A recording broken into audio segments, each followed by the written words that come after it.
social media can really take a toll on young minds. Now, who here, raise of hands, has used social media? Most of you, I see. So it's a cliche, but teachers and adults talk to you about how social media is bad for our generation. But they're not wrong. The brain fully develops at the age of 25, the prefrontal cortex being the last to fully mature. This means that when children are online, they see these videos, and if they get a like on their post or a positive comment, it gives them these oxytocin and dopamine rushes, which are also known as happy hormones. Now, this makes them more prone to attention-seeking online, wanting this validation, whilst adults are more necessarily relaxed about it because they don't necessarily need them to keep on going throughout their day. Now, let's talk about permanency. What goes online stays online. This could be anything from a violence post, like about something controversial, to a puppy. Now, permanency can really damage your daily life, such as if you go to a job interview and you have a background of getting into violent fights online. They won't necessarily want someone in their workplace who will be handling this sort of behavior. Now, whilst I was researching, I came across a story that really piqued my interest, and I wanted to tell that to you guys today. So this boy in this school decided to post something controversial on social media, so he could tag his friends, they could reply to it, and obviously this wasn't appropriate for their age group. Now, he thought this was fully confidential until friends screenshotted it and sent it to friends, who then sent it to friends of friends and then got posted on social media. The post spread like wildfire, and soon teachers got a hold of it. Teachers then spoke to parents and contacted the police, who sat down with this boy's parents and talked to them about the consequences of this post.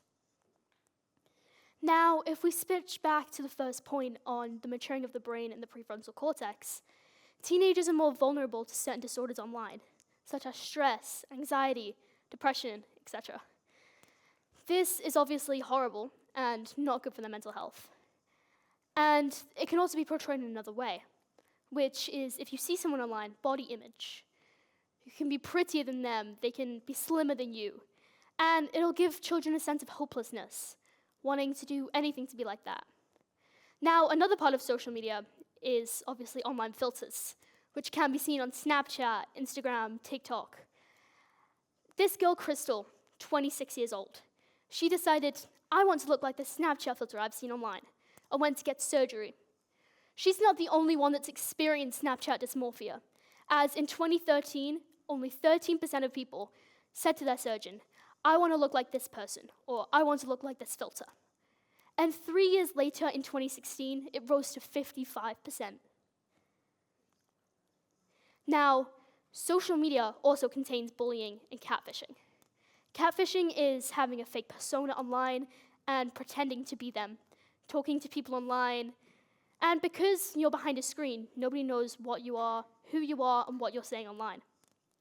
This could cause an emotional toll on the people you're speaking to. For example, if you've made friends online using this persona. 9% of people have experienced severe mental health issues from catfishes. And catfishing was added to the dictionary in 2014. Catfishing is most prevalent in the US, followed by the UK and Australia. Now, 64% of catfishers have acted out on revenge. So it's clear that not only the victims are experiencing mental health issues. Now, the cons have been established. So all I can really say to you is to stay safe online. Don't get into any big issues. And just take a minute to appreciate the world around you. Talk to your friends, your family. And what the beauty that you see on the outside on social media doesn't necessarily matter, but rather who you are on the inside. Thank you.